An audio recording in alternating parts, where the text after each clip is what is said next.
اب ہم تذکرہ کریں گے خدا کا تصور اسلام میں.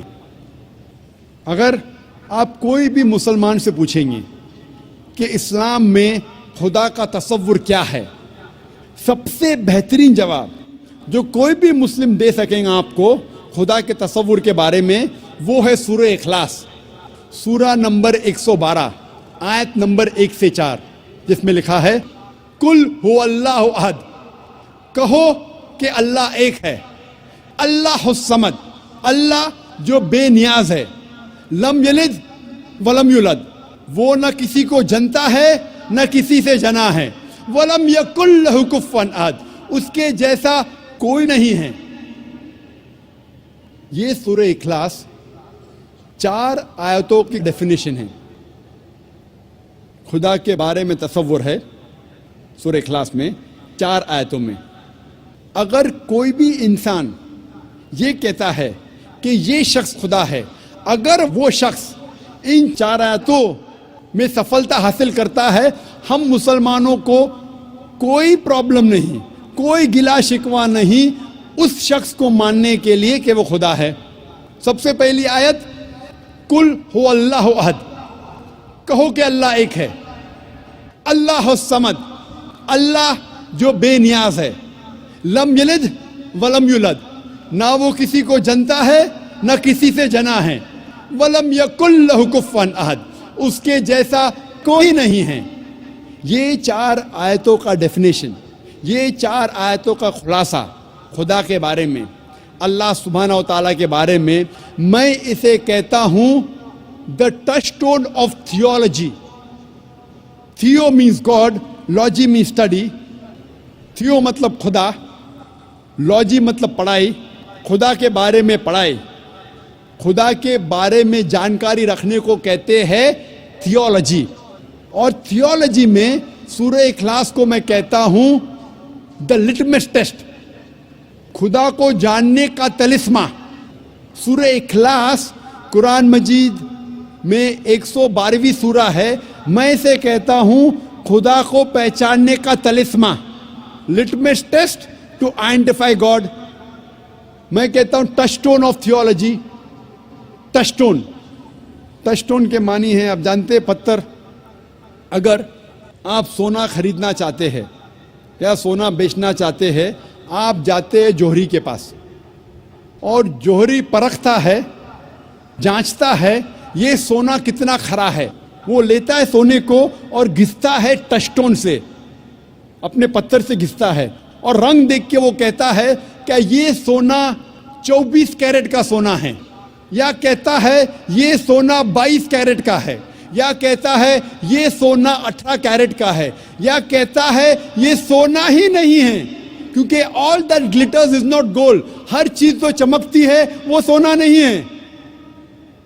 وہ سونے کو لے کے گھستا ہے ٹچ اسٹون سے، اور یہ بھی کہہ سکتا ہے کہ سونا نہیں ہے، کیونکہ ہر چیز جو چمکتی ہے وہ سونا نہیں ہے.